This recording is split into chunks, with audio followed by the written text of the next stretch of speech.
Na tela do monitor, na base de controle, o pequeno ponto vermelho piscava de forma estática e letal. 24 horas sem um único metro de deslocamento. Na implacável savana africana, um sinal de telemetria inerte por tanto tempo não significa descanso. Quase sempre é a assinatura digital da morte. Foi esse ponto no radar que arrastou o Ranger Daniel Mokoena para o coração do setor norte naquela manhã poeirenta.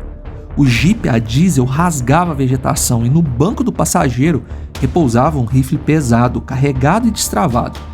A suspeita óbvia e nauseante assombrava a mente do veterano. Caçadores ilegais. Homens armados na escuridão, armadilhas de aço e ganância. O alvo daquele rastreio não era um animal qualquer. Era Nala, uma leoa forasteira transplantada de uma reserva a centenas de quilômetros de distância em um projeto de reintrodução de alto risco, o que justificava a espessa coleira de GPS no seu pescoço. O milagre biológico havia se concretizado há exatos 45 dias, quando a formidável dinastia reinante do setor norte a aceitou de forma inédita e pacífica em suas fileiras. O império estava estabilizado, o ecossistema operava em harmonia perfeita. Até aquele momento. O dia estava amanhecendo quando Daniel encontrou o corpo. O jipe parou a menos de 10 metros da cena. A leoa repousava na grama. O seu pescoço estava quebrado. Uma fratura que não se produz por acidente. Não havia o rastro de destruição de uma manada de búfalos, nem sinal de emboscada de hienas, nenhuma armadilha de aço deixada pela ganância humana. Daniel olhou ao redor. O instinto gritava que ele estava pisando na beira de um abismo. Ele levantou o rádio e pela primeira vez em muito tempo, a sua voz hesitou. Central, aqui é Mokoena. Estou no setor norte. Nala está morta. E não foi um caçador. Mas Nala não era a única. A 300 metros dali, nas sombras de uma acácia torta, havia outro corpo. Uma leoa mais jovem, o mesmo padrão, a mesma brutalidade.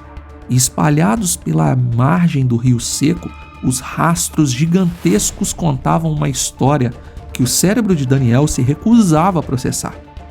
Alguém havia começado um extermínio dentro das próprias fronteiras do bando, e o responsável desse massacre ainda estava lá fora. Bem-vindos ao Ordinário. Hoje você vai testemunhar a ascensão e a queda de um reinado de terror absoluto dentro da maior e mais letal sociedade de predadores da África. Você vai mergulhar nos arquivos do Ranger Daniel Mokoena, documentados ao longo de semanas no coração da África do Sul. Então já deixa o like, se inscreva no canal e vamos ao vídeo.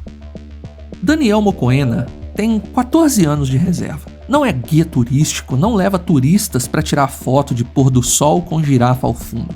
Daniel é Ranger, o tipo que acorda às 4 da manhã para patrulhar setores onde caçadores ilegais buscam por seus troféus. O tipo que dorme com o rádio ligado e sabe identificar uma trilha humana em solo de argila só pelo ângulo das pegadas. Ele passa mais tempo na savana do que em casa, e por isso a savana acaba contando segredos para ele que não conta para mais ninguém.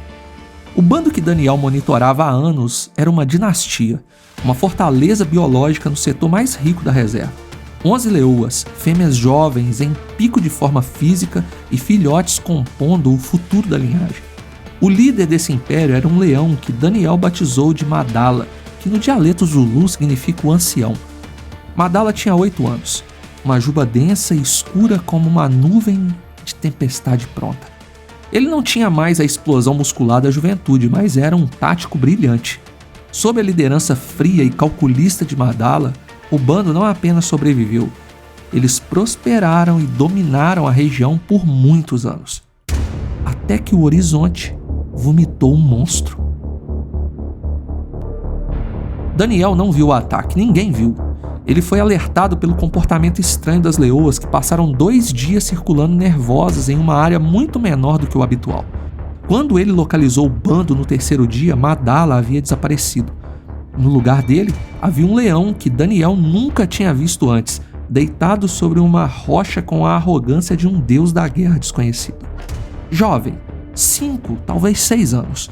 Uma pelagem avermelhada, coroada por sua juba, e o corpo era uma máquina de guerra. Ombros mais largos do que a maioria dos leões a que Daniel estava habituado a ver. Cicatrizes novas, um nômade, um predador que havia passado um bom tempo sozinho percorrendo a savana sem bando, sem território fixo, sobrevivendo de confronto em confronto. Daniel registrou a primeira nota no diário de campo e deu ao animal o nome que a juba exigia: Bonvu, o vermelho, em Zulu. O macho desconhecido assumiu a liderança do bando. O destino de Madala era desconhecido, provavelmente foi destronado. O patrulheiro ainda não fazia ideia, mas o caos estava apenas começando. Nos dias que se arrastaram, a poeira revelou a natureza do novo monarca. Bonvu executou uma aniquilação sistemática, brutal e asfixiante do legado de Madala. Em um intervalo assombroso de 72 horas, todos os filhotes do bando foram rastreados e trucidados. Não sobrou um único herdeiro vivo. E por mais que soe como crueldade pura, é uma das estratégias evolutivas mais antigas e eficientes do reino animal. Um leão nômade que toma um bando herda fêmeas que estão amamentando filhotes de outro macho. Enquanto amamentam, as leoas não entram no cio. Podem passar até 2 anos sem possibilidade de reprodução. Para o novo macho, cada filhote que sobrevive é tempo perdido, é energia gasta para criar um gene que não é seu. Então Bonvu fez o que a evolução o programou para fazer: eliminar os filhotes para que as leoas entrassem no cio mais rápido. Daniel registrou isso no diário sem emoção clínica. Na selva, isso é rotina. As leoas não entregaram suas crias sem resistir. O vale ecoou com um choque de mães desesperadas. Fêmeas se atiravam contra o colosso em tentativas falhas de salvar seus filhotes, mas Bonvu era uma força da natureza incontrolável. Ele dispersava 2, 3 leoas ao mesmo tempo e enquanto elas se reagrupavam, ele avançava. As leoas estavam enfrentando não apenas um macho mais forte, estavam enfrentando um tirano impiedoso. Bonvu não apenas dominou o bando pela força, ele começou a exercer o que Daniel só conseguia descrever como terror deliberado. Leoas que se afastavam muito do território central eram rastreadas e trazidas de volta com ataques. Leoas que demonstravam resistência eram atacadas e feridas. Se o bando abatia um antílope, Bonvu não apenas exigia a carcaça inteira, ele atacava violentamente qualquer fêmea que chegasse perto das sobras. Elas tinham que caçar duplamente, um animal para elas e outro somente para o rei. A agressão não era corretiva, era punitiva. Ele queria quebrar o espírito daquelas fêmeas majestosas até não sobrar nada além de submissão doentia. As 2 leoas que Daniel havia encontrado foram vítimas fatais de Bonvu. Nala, a leoa de 7 anos, com uma marca escura na testa, foi a mártir da resistência. Segundo os registros de Daniel, ela foi a única que se recusou a curvar a cabeça completamente. Durante semanas ela manteve contato visual, sustentou o rosnado e desafiou o espaço de Bonvu. A segunda era mais jovem, 3 anos. Daniel não tinha nome para ela ainda, apenas um número no registro de campo. Após o duplo homicídio, o bando mudou. As leoas restantes cessaram a resistência aberta. Quando Bonvu se aproximava, elas se afastavam. Quando ele vocalizava, elas ficavam imóveis. Do ponto de vista comportamental, o bando estava submetido, mas Daniel viu algo a mais. A forma como as leoas trocavam olhares, a forma como se agrupavam longe dele sempre que podiam, a forma como o espaço ao redor de Bonvu nunca era espontâneo. O estopim para a revolução não nasceu de dentro, mas veio sussurrado pelos ventos frios da madrugada. Daniel estava a quilômetros de distância quando sentiu a vibração e depois o som. Um rugido, grave e arrastado. Não era Bonvu. O patrulheiro conhecia a voz áspera do tirano. Daniel passou dias rastreando o fantasma. Encontrou pegadas que apontavam um macho ainda maior, talvez fosse mais maduro e mais experiente. Ao contrário dos jovens inconsequentes que atacavam no primeiro impulso, este invasor operava como um estrategista militar. Ele aparecia na fronteira leste, soltava seu grito de guerra e sumia. 2 dias depois, assombrava a fronteira oeste. Ele estava testando o tempo de resposta, mapeando as fraquezas, estudando a muralha. Daniel o batizou de Moeng, que em Zulu significa o estranho. A pressão sobre Bonvu tornou-se insuportável. A paranoia do tirano explodiu. Ele começou a patrulhar alucinadamente, marcando o território até a exaustão, rugindo respostas desesperadas que soavam mais como pânico do que como poder. E foi aqui que Daniel notou a mudança tática das fêmeas. Sempre que Bonvu disparava para as fronteiras, caçando o fantasma de Moeng, as leoas relaxavam instantaneamente. Os músculos soltavam, elas interagiam, cuidavam umas das outras. Mas assim que o tirano apontava no horizonte, retornando de sua ronda paranoica, o silêncio fúnebre engoliu o bando.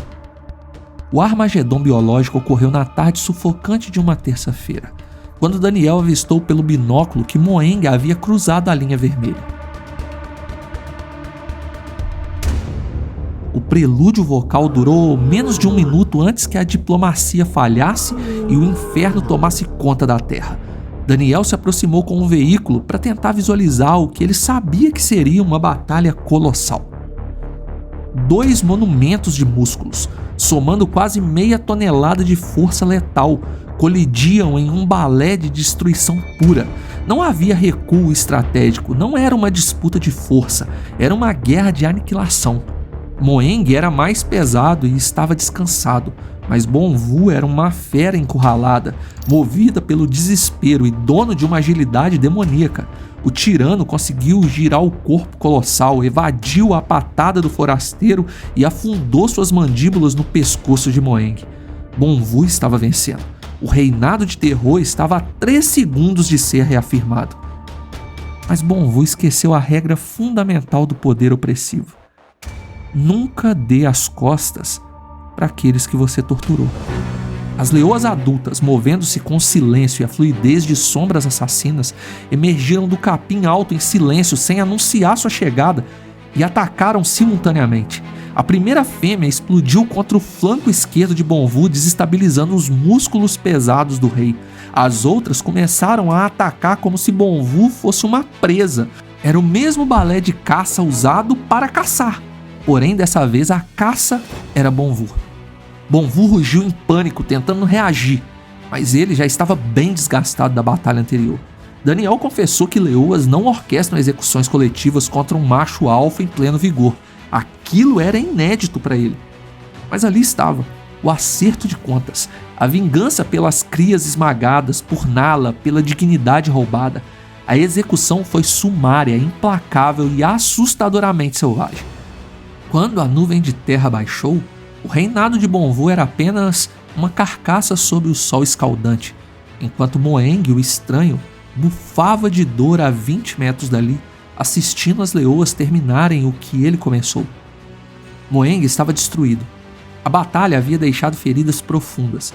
Pelas leis irrevogáveis da savana africana, um macho despedaçado não tem serventia. Fêmeas não abrigam doentes. Elas precisam de um escudo forte contra os outros invasores. Com ferimentos daquela magnitude, a sentença de Moeng era uma infecção lenta e agonizante, devorado vivo por hienas na primeira noite fria. O jipe de Daniel não se moveu. O sol caiu. E as leoas não foram embora. Elas formaram uma barricada silenciosa ao redor de Moeng. Nenhuma hiena ousou se aproximar. Mas o choque absoluto veio na madrugada seguinte. Quando a luz cinzenta do amanhecer revelou a savana, as fêmeas haviam saído, emboscado um impala e, em vez de devorarem o banquete no local para economizar energia, elas arrastaram a carcaça por quilômetros e depositaram carne fresca a centímetros do focinho despedaçado do forasteiro. Ao longo de 15 dias, o patrulheiro documentou que o bando agiu como uma falange de provedoras. Elas caçavam, entregavam a comida para Moeng e guardavam seu sono. Não havia submissão forçada ali. Era algo infinitamente mais complexo. A ciência pode tentar chamar isso de estratégia de preservação a longo prazo, mas o relato de Daniel foi outro. Ele escreveu: elas não o servem porque ele as dominou. Elas o escolheram. No 11º dia, Moeng se levantou sem dificuldade visível pela primeira vez. O leão ficou de pé, testou o peso da pata comprometida, vocalizou uma vez longa e profunda. A vocalização de demarcação que diz a todos que estão ouvindo na savana: esse território tem um novo dono. Daniel Mokoena ainda patrulhou o setor norte por 3 anos antes de mudar sua posição para um cargo administrativo e ter tempo de alimentar um blog onde compartilha suas aventuras na selva africana. Me conte o que achou nos comentários e, por favor, deixe seu like e se inscreva no canal. Obrigado por assistir. Fui.